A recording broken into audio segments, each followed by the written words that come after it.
So, you were source energy before you came into this body.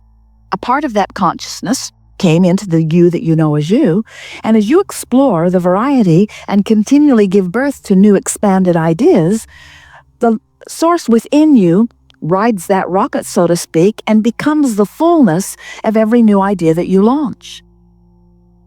So now, you who have explored, and you who the larger part of you is expanded, you now have some options that your emotional guidance system is presenting to you.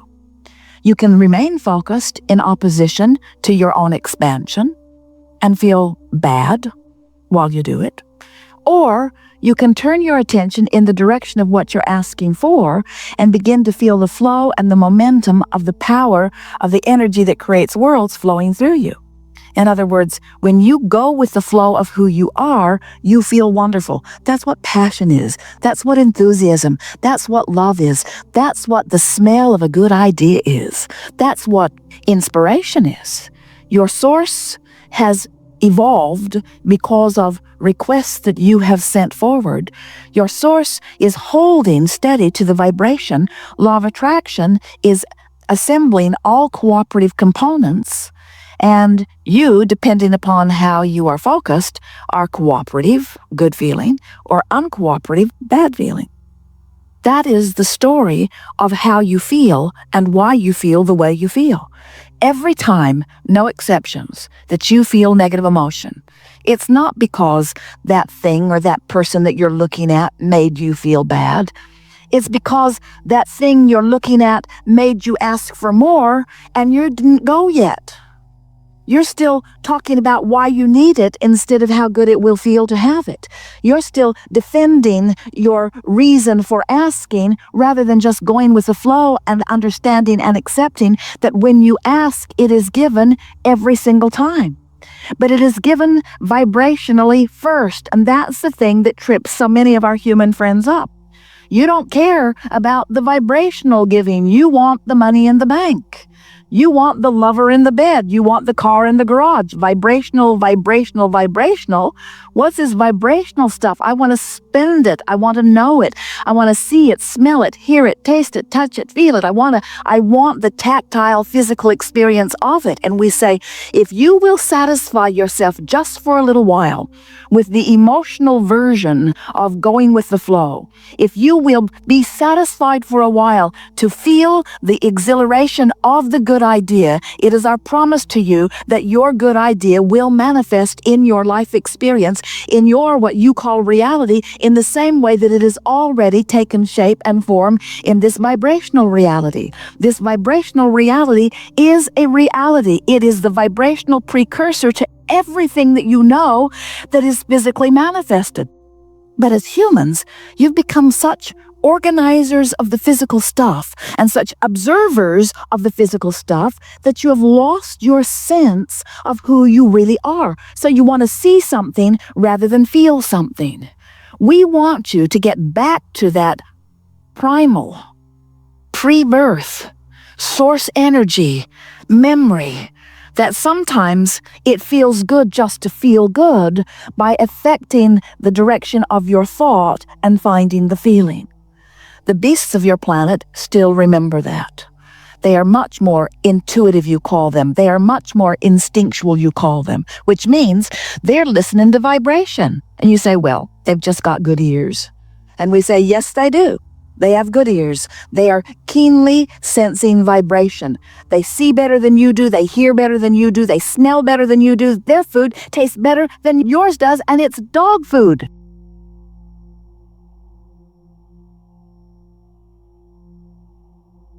They are better at interpreting vibration because they are not dependent on the visual manifestation. They are still utilizing their senses. And once you're consistently in this vortex, in this vibrational arena, where you're feeling the fullness of who you are, now you have clear sight. Now you have clear sound. Now you're in this vibrational sphere where what you're asking for can be revealed to you. Now, does that sound like a fairy tale to you? It must. It must. You go home and say, went to that seminar, and that Abraham person kept pointing at the floor and calling it a vortex. This imaginary friend that Abraham has. But we want you to understand that everything is vibrational. There are all kinds of vibrations that you accept as reality that you can't see. Think about your television. Those horses and those men are not riding around in that box. The box is getting thinner and thinner and thinner and thinner and thinner. In other words, you accept that it is vibration that is being interpreted in a way that is visual for you. And we do not want to hurt your feelings, and in no way do we want to diminish your appreciation of this vivid, tactile, sensual, glorious, physical world in which you are living, but we want you to understand that everything that you are experiencing here is vibrational interpretation. And you have the ability to interpret vibration in ways that you are not doing because we love you very much, you are hung up on your physical reality. You are so in love with this physical reality, you want to see it and smell it and taste it and touch it and hear it. You want to be in it. You want to be involved in it. You want the physicalness of it. You document it. You take pictures of it. You make statues and monuments about it. You are so stuck in your now reality, and we want to drop a big bombshell on you and help you to understand something in a very powerful way. What you are calling your now reality is old news, because it is the bouncing off place for what is the now reality. In other words, this vortex of creation is who you have become. And when you're looking at what is as far as it is manifested, you're looking at old news, and that's the separation that you feel that you call negative emotion. We're not talking about big distances between out of the vortex and in the vortex. We're talking about vibrational subtleties that you can feel, that you can train yourself to understand. You can train yourself into the vortex. You can get in there and you can practice what it feels like to be in there until it becomes your expectation that things go well instead of your expectation that things do not go well. You said, I'll sift and I'll decide and then I'll line up with my decision. That's what a deliberate creator does. But so many humans sift and ask, and the source within them holds to the vibration and calls them steadily. But so many humans keep beating the drum of need or of lack as they continue to speak their words without finding a vibrational alignment with their words of desire. So we want you to remember that you have two vibrational aspects, and that the emotions within you are your indication of how well aligned or not you are, allowing of your full connection or resistant of your full connection. And that's what we'll be talking about as we are moving forward here today. We want to help you to remember who you really are. We want you to get up to speed with who you are. We want you to leave here knowing the validity and the reality of your vortex of creation. We want you to accept that this vibrational reality is present tense. Do you know that in Australia, it's Sunday? That's so strange. Jerry and Esther were there. They called the office. They said, "We're living your future." And it's really good. And of course, that wasn't altogether true, was it? Because it was all now. In other words, whether you are talking to someone in Australia on the telephone now, or whether you're talking to someone in Atlanta, or whether you're talking to someone who is non-physically focused, it's all happening right now, isn't it? It's now. There's no separation. It's now. And what we want you to understand is that the now that is you is not the now that you think is you. You think it's the you that's sitting here in these clothes with this much money in your bank account, in this body, with these relationships. And we want you to understand that your now reality in this vortex of creation has moved past that. And the reason that you feel negative emotion is because you're not moving with it. So We want to show you how to get forward moving. We want to show you how to live real time. We want to show you how you can be in this moment, living in this physical world, but living the vibration of all that you've become. Do you know that when you're moving through life and a problem is coming into focus, do you know that in the moment that the problem is coming into focus, the solution, an equivalent solution, is coming into focus too? Do you know that? That's such an important thing to know. When a question is formulating, so is the answer. But if you are of the frequency of the question or of the problem, you cannot be of the frequency of the answer or the solution. You can't be on both frequencies at the same time.